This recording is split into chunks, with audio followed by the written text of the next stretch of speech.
What's up, guys? Iceman here. Welcome to Diablo 4.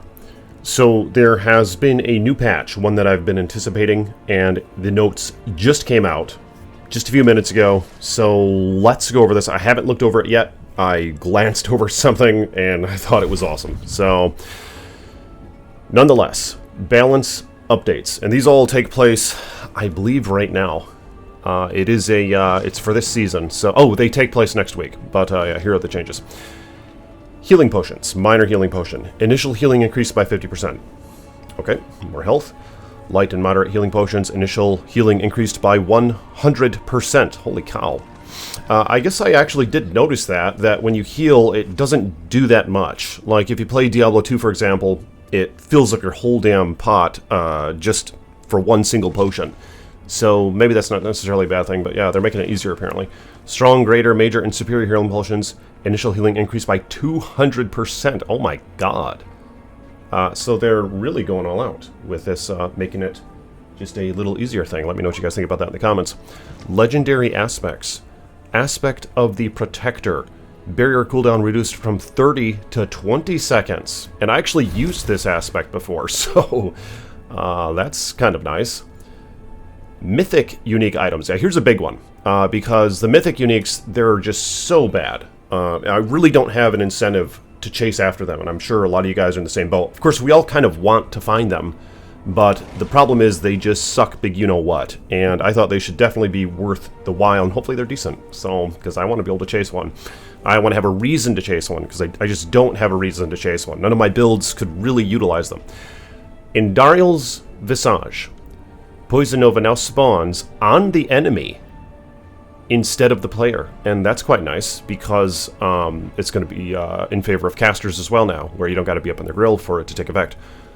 Poison Nova damage increased by 50%. Okay. It's not a lot, but I guess it'll have to do for now. Doombringer.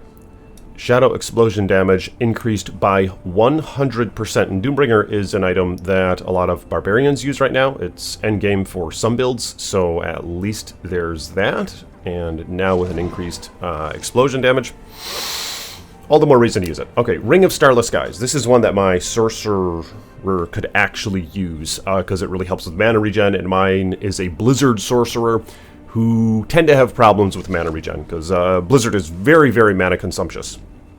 So let's see what this has to offer. Ring of Starless Skies.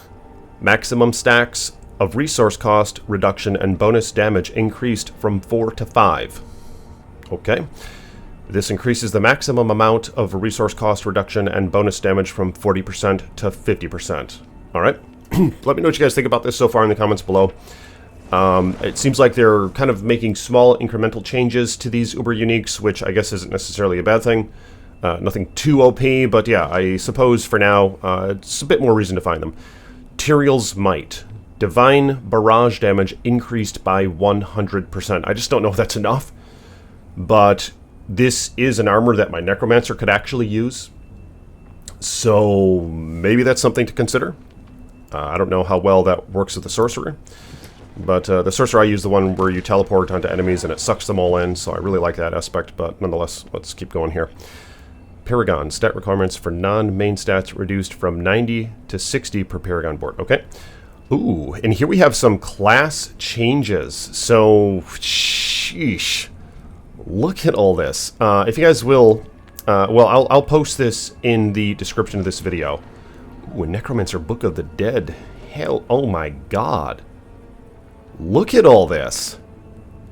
Okay, so I'm going to go over some of these characters in different videos, alright? But I will check out a few more things here for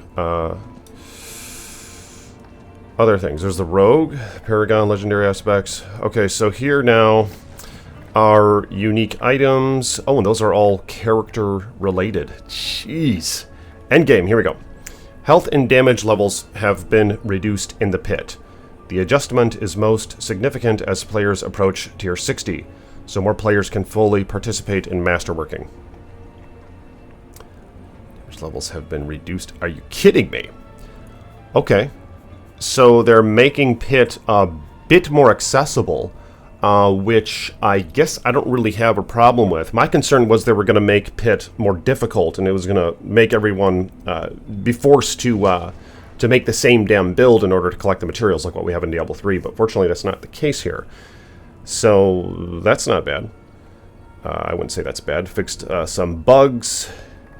Alright. Well, I mean, yeah, there's a ton of class changes here. Just for starters, let's check out the Rogue. I don't really know too much about the Rogue. I'm more familiar with the other classes, so I kind of want to just quickly cover the Rogue in this video, because the other ones I want to go into much detail. What I really like are the Sorcerer, the Necromancer, and the Barbarian are the ones that I played as. So I just haven't really tried out the Rogue, but Twisting Blades, initial damage increased by 20%. I just kind of want to get an idea of what they're doing here in terms of changes and all that. Like, how much enhancements are we really seeing here? Return damage increased by 20%. Flurry damage increased by 25% roughly. Exposure, lucky hit no longer requires direct damage to proc, and will now also work on damage over time effects. Okay, sturdy damage reduction increased from 4-8-12% to 6-12-18%. Yep, so they're making like some small changes, which is a good thing. Now we'll see how they do with the Sorceress and Necromancer in my next couple videos, because I think the Sorcerer could use some massive buffs, and hopefully that's what we're going to get in this patch. Some Paragon changes, some legendary aspects, some changes to the uniques. I don't really know these uniques. Eyes in the Dark. Death Trap deals 50 to 70% increased damage. Unless it hits the boss of a player, Death Trap will continue to rearm itself until it kills an enemy. Okay, now Death Trap deals 50 to 90% increased damage and will rearm itself a second time. Nice. And then the Saboteur's Signet, is that how you say that? Grenade damage increased by 50%. Alright, so nonetheless, stay tuned for my next some videos. I'm going to cover the Sorcerer, the Barbarian, the Necromancer, and even the Druid for that matter. I actually played the Druid Season 1. It was a pretty good time. I wouldn't mind a Storm Druid or a Tornado Shapeshifter, but nonetheless, I appreciate you guys. If you will like this video, check out those patch notes in the description, and let me know what your thoughts are on them so far. Yeah, I'm liking the changes with the Uber Uniques.